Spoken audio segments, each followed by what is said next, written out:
I am so glad you're here for the 99th episode of Mechanism Monday, where every Monday we write out the electron-pushing arrow mechanisms for different organic reactions. In last week's video, I asked if you could solve the mechanism for this chemical transformation, so if you haven't had a chance, pause the video now and try it independently. And make sure you stick around to the end because I'll give you another mechanism to solve for our 100th episode. This unique reaction comes to us from a publication in 1974. You can check out the full reference right here. And what's unique about this that you may take for granted because I've already shown you what the product of this transformation will be is that it's actually counterintuitive that this would be the product that you make. In fact, what we would expect traditionally is that these electrons would come down, these electrons would move around, and then eventually this carbon would act as a nucleophile and come and attack this beta position of our alpha-beta unsaturated ketone, and that would end up generating a 7-membered ring. But when the people who reported this reaction ran this reaction, what they found is that through the introduction of this Lewis acid, that isn't what took place. So it's actually counterintuitive that this is the product that ends up being formed. So what ends up happening in this reaction, as is often the case anytime you have some sort of carbonyl compound and a Lewis acid, is that there'll be some sort of coordination event. So a coordination event will occur between the Lewis acid, which in this case is the trifluoroboron reagent that's an etherate.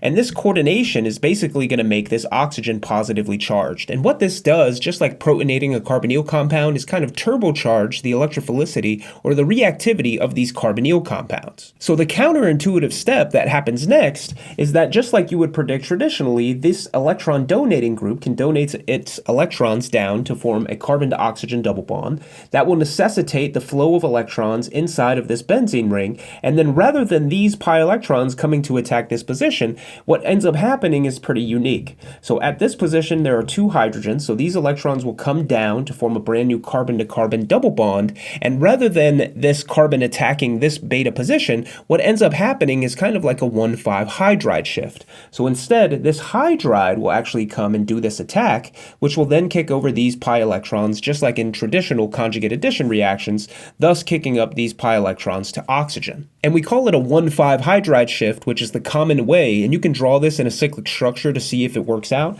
but this is carbon 1, carbon 2, carbon 3, carbon 4, carbon 5. So we call this a 1,5 hydride shift, which is very common in organic chemistry. So then the product of this transformation, we still have this 6-membered ring, although remember we have this carbon to oxygen double bond, which leaves this oxygen positively charged. Our pi bonds are now located at these two positions as well as between these two carbons. And then we have our 5 carbons here, as well as our brand new carbon-carbon bond, which shifted over one, and we generated what's effectively an enolate species. So here we will now have a neutral oxygen, although it is still coordinated to this Lewis acid.